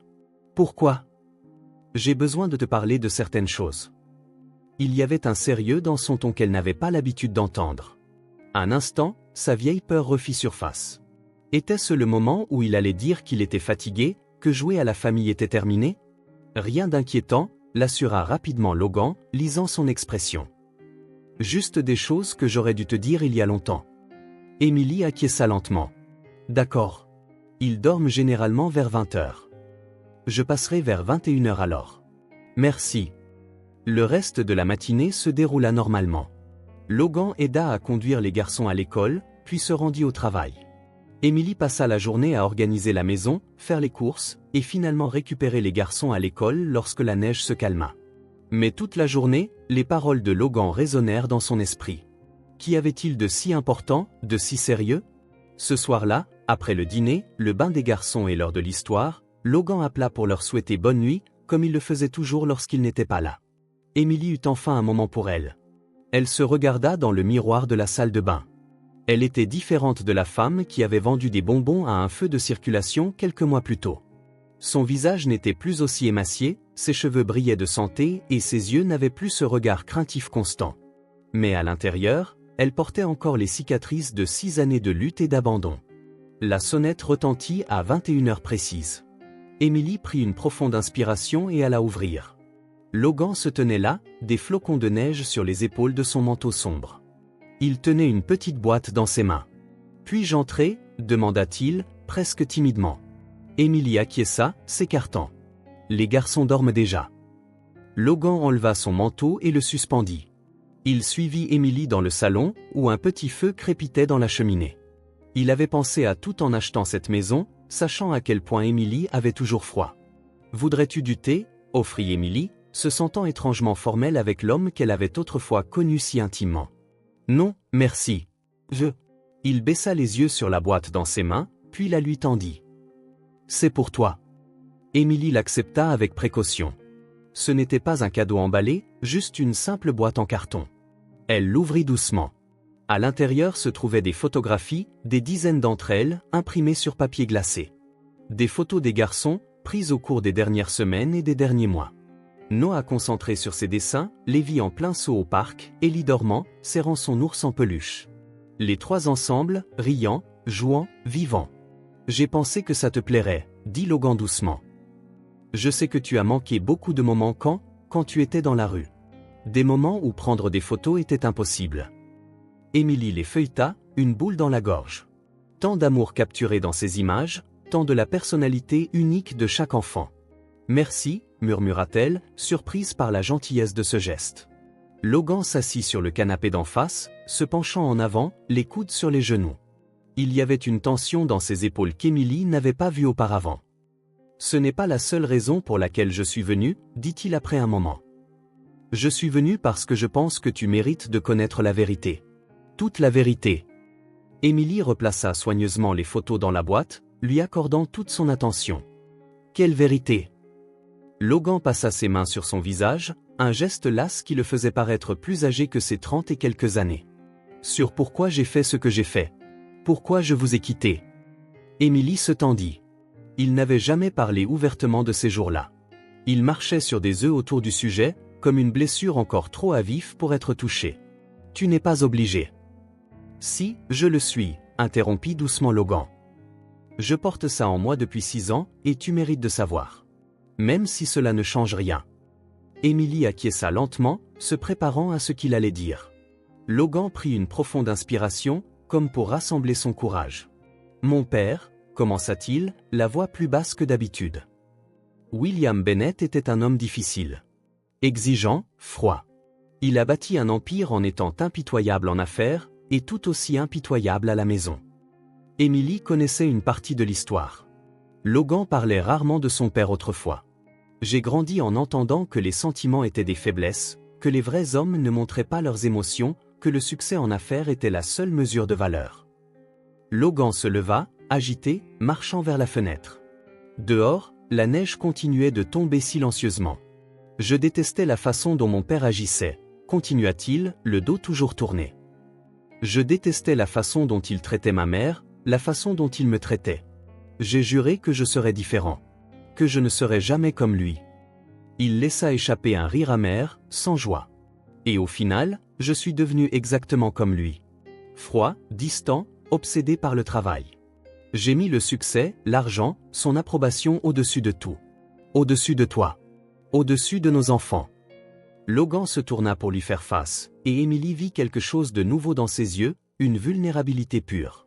Quand nous avons appris que c'était des triplés, j'ai paniqué. 3 bébés d'un coup, ça me semblait impossible.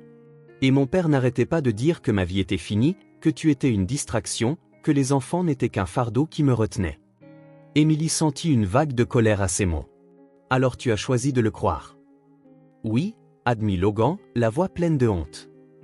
Et ce fut la pire décision de ma vie. La plus lâche. Il retourna vers le canapé, s'asseyant plus près d'elle cette fois. Quand tu es entré en travail, j'étais dans une grande réunion. Je pensais que c'était important à l'époque. Maintenant, je réalise que rien ce jour-là n'était plus important que d'être à tes côtés. Émilie se souvint de ce jour-là de manière vivace. La douleur, la peur, la solitude écrasante. J'ai eu peur. J'ai fui. J'ai pensé que vous seriez mieux sans moi, puisque je n'étais clairement pas prêt à être père. Logan secoua la tête, dégoûté de lui-même. Mais j'avais tort. Terriblement tort. J'ai manqué la croissance de mes enfants, leurs premiers pas, leurs premiers mots. Et toi? Sa voix se brisa, tu as souffert à cause de moi. J'aurais dû te soutenir dès le début. Au lieu de ça, je t'ai laissé seule quand tu avais le plus besoin de moi. Émilie sentit les larmes se former, mais elle refusa de les laisser couler. Elle s'était promis, des années auparavant, de ne plus jamais pleurer pour Logan Bennett. Pourquoi me dis-tu ça maintenant? Demanda-t-elle, luttant pour garder une voix stable. Logan leva les yeux pour croiser les siens. Parce que ces derniers mois, j'ai appris plus sur ce que c'est d'être un homme, d'être un père, que durant toute ma vie. Et je l'ai appris d'eux. De Noah, Lévi, Élie. Et de toi.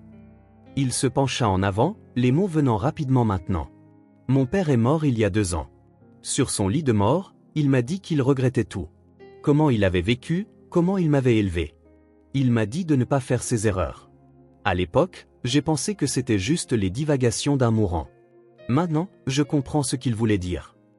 Logan marqua une pause, déglutissant difficilement. Je ne veux pas être son reflet. Je ne veux pas que mes enfants grandissent en croyant que l'argent et le pouvoir sont plus importants que la famille. Je veux qu'ils soient fiers de moi, pas honteux. Je veux être là pour eux.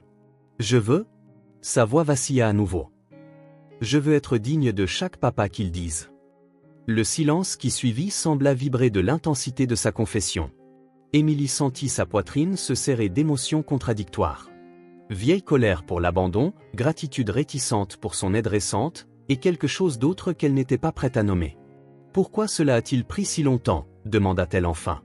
6 ans, Logan? 6 ans, mort? Logan ferma les yeux, la douleur évidente sur son visage. Je n'ai aucune excuse. Seulement des explications, qui je sais ne suffisent pas. Au début, je me suis dit que c'était mieux ainsi. Que tu passerais à autre chose, que tu trouverais quelqu'un de mieux. Puis, plus le temps passait, plus il me semblait difficile de te chercher. La honte, la culpabilité. Il étudia ses mains. Quand j'ai enfin trouvé le courage de te chercher, tu avais disparu. Personne ne savait où tu étais allé. J'ai engagé des enquêteurs, mais c'était comme si tu t'étais volatilisé. Parce que j'étais dans la rue, dit Émilie, la voix dure. Parce que je n'avais nulle part où aller après que tu nous aies abandonnés. Logan acquiesça, acceptant l'accusation. Je sais qu'il n'y a rien que je puisse dire ou faire pour effacer ce qui s'est passé. Les dégâts que j'ai causés, les années que j'ai perdues. Je peux seulement essayer d'être meilleur maintenant. Pour eux. Et si tu me le permets, pour toi aussi. Émilie resta silencieuse un long moment, assimilant tout ce qu'elle avait entendu. Une partie d'elle voulait lui crier dessus, lui jeter au visage chaque nuit froide, chaque repas manqué, chaque humiliation qu'elle avait endurée à cause de sa lâcheté. Mais une autre partie, une partie qu'elle essayait d'ignorer, voyait la sincérité dans ses yeux, le véritable changement dans ses actions au cours des derniers mois. « Ils t'aiment », dit-elle finalement. « Tu es devenu le père qu'ils ont toujours voulu. »« Et toi ?» demanda Logan, hésitant. « Penses-tu que tu pourrais un jour me pardonner ?» Émilie se leva, ayant besoin de distance. Elle se dirigea vers la cheminée, observant les flammes danser. « Je n'ai pas oublié ce que tu as fait, dit-elle délibérément. Les cicatrices sont toujours là. Elles le seront probablement toujours. » Elle se tourna pour lui faire face. « Mais je vois qui tu essaies d'être. Pas pour moi, mais pour eux. Et ça signifie quelque chose. » Logan attendit, retenant à peine sa respiration, sentant qu'il y avait plus à venir. « Tu as ta chance maintenant, Logan. Tu ferais mieux de l'honorer. Parce que si tu leur fais encore du mal, si tu disparais de leur vie comme tu l'as fait avant. » Elle n'eut pas besoin de finir la menace. « Je comprends, dit-il en se levant également. Et je promets que je ne les laisserai pas tomber. Ni toi. » Émilie acquiesça, sentant un poids se soulever de ses épaules. Pas complètement, mais assez pour respirer plus facilement. « Il est tard, dit-elle doucement, indiquant que la conversation était terminée. Logan comprit l'allusion. Il prit son manteau et se dirigea vers la porte. Avant de partir, il se retourna une dernière fois. « Merci de m'avoir écouté. De me laisser faire partie de leur vie. » Émilie ne répondit pas, mais elle soutint son regard. Il y avait une compréhension silencieuse entre eux maintenant. Ce n'était pas du pardon, pas encore. Mais peut-être était-ce le début de quelque chose de nouveau, quelque chose construit sur la vérité au lieu d'illusion. Après le départ de Logan, Émilie retourna dans le salon et prit la boîte de photographie. Elle examina chaque image attentivement. Les sourires de ses enfants, l'étincelle dans leurs yeux, la sécurité qui les entourait maintenant. 6 années de douleur ne s'évanouiraient pas du jour au lendemain. Mais peut-être, juste peut-être, pourrait-il commencer à construire un avenir où cette douleur ne serait plus le centre de tout. Le printemps arriva doucement, apportant des fleurs au jardin et une nouvelle légèreté à la famille qui, quelques mois plus tôt, semblait impossible. Ce ne fut pas un changement soudain, juste de petits moments s'accumulant, transformant la dynamique de chacun. Après cette nuit où Logan avait ouvert son cœur, les barrières ne disparurent pas complètement, mais devinrent moins impénétrables. Émilie commença à sourire davantage en sa présence. Parfois, elle gardait un peu de dessert juste pour lui. De petits gestes, mais significatifs. Les garçons, maintenant âgés de presque 7 ans, s'épanouissaient. Noah, toujours le plus sérieux, se révéla être un excellent élève. Lévi canalisait son énergie débordante dans le sport et le théâtre. Ellie, le plus sensible, révéla un talent musical surprenant, chantant avec une voix qui émouvait tout le monde. Un matin ensoleillé d'avril, alors qu'Émilie préparait le café, Logan arriva plus tôt que d'habitude. Il avait l'air d'avoir passé une nuit agitée, mais il y avait une lueur déterminée dans ses yeux qu'elle n'avait pas vue auparavant. « Quelque chose s'est passé ?» demanda-t-elle en lui tendant une tasse. « J'ai pris une décision hier soir », répondit Logan en prenant le café. « Je quitte Bennett Enterprises. » Émilie faillit laisser tomber sa tasse. « Quoi ? » ?»« Je démissionne complètement. J'ai déjà parlé au conseil d'administration ce matin. Je vends mes actions. » Émilie le regarda fixement, confuse. L'entreprise avait été tout pour Logan, du moins c'est ce qu'elle pensait. « Pourquoi ? » ?»« Hier, j'ai manqué l'exposition scientifique de Noah parce que j'étais coincé dans une téléconférence avec des investisseurs à Tokyo. » Elle se souvint. Noah avait demandé son père plusieurs fois, regardant avec espoir la porte de l'école. Sa déception quand il avait réalisé que Logan ne venait pas était quelque chose qu'Émilie préférait oublier. « Quand je suis rentré hier soir, » continua Logan, « j'ai trouvé son projet sur la table de la cuisine. Un système solaire parfait. Il avait laissé un mot pour que papa voie quand il aura le temps. » Logan posa sa tasse, les yeux brillants de détermination. C'est là que j'ai réalisé que je suivais exactement les traces de mon père. Placer l'entreprise au-dessus de tout. Manquer des moments qui ne reviennent jamais. Je ne veux pas que mes enfants grandissent en écrivant des mots à un père qui n'a jamais le temps, conclut-il. Je ne veux pas être juste une figure du week-end. Mais l'entreprise, c'était tout pour toi, dit Émilie, essayant encore de se faire à cette idée. L'héritage de ton père.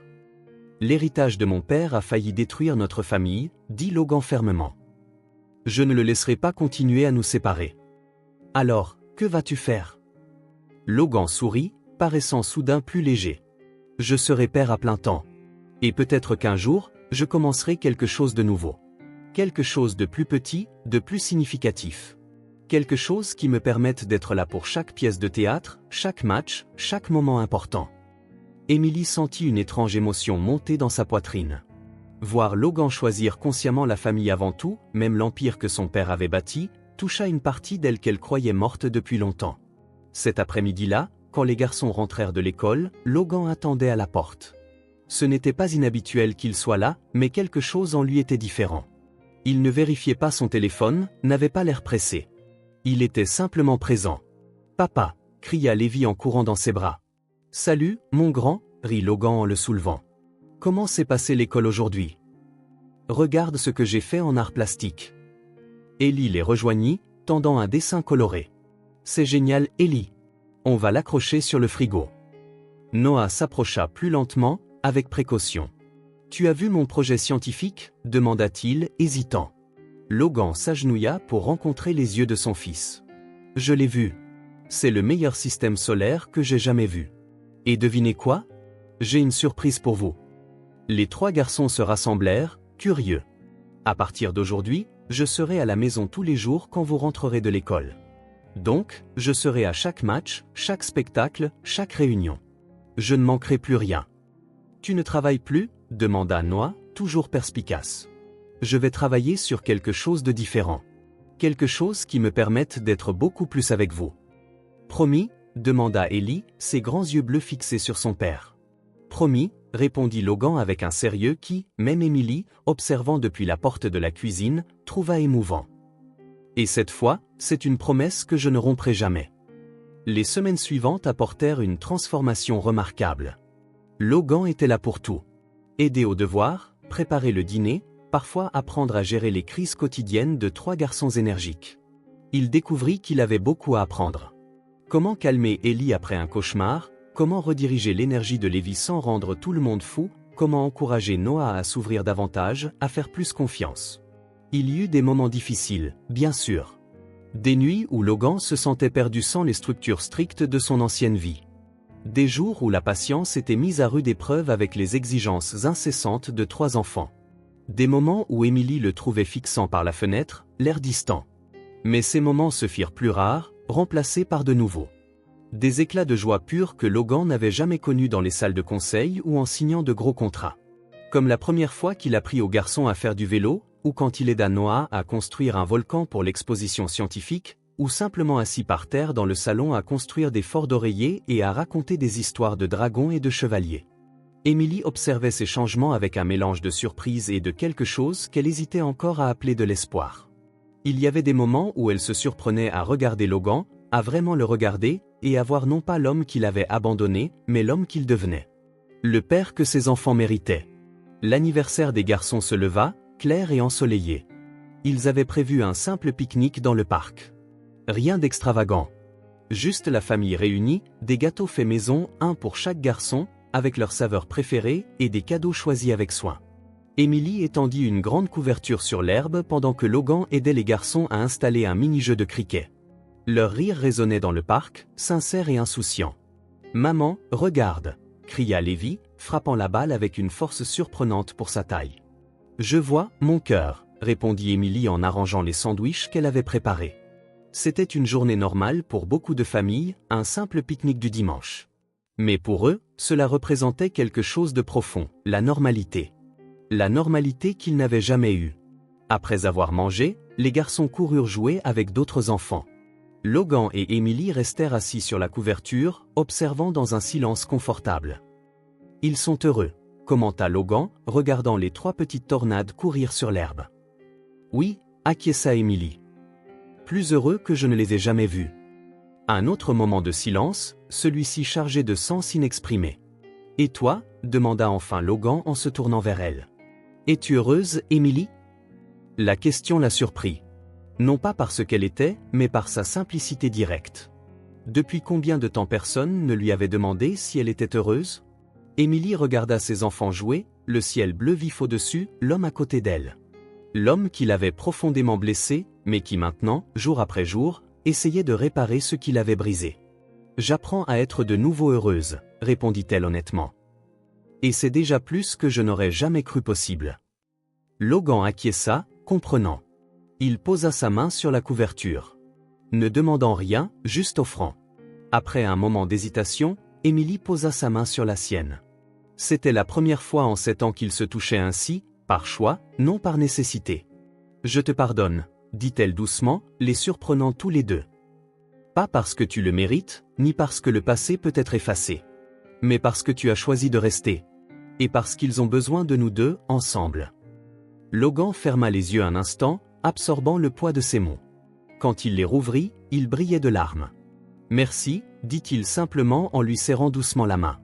Ce n'était pas une fin de conte de fées. Il n'y avait aucune garantie que le chemin à venir serait toujours facile. Les cicatrices du passé étaient toujours là, et le seraient peut-être toujours. Mais à cet instant, assis sous le soleil printanier, regardant leurs enfants jouer, Logan et Emily découvrirent quelque chose de précieux. L'amour qui restait.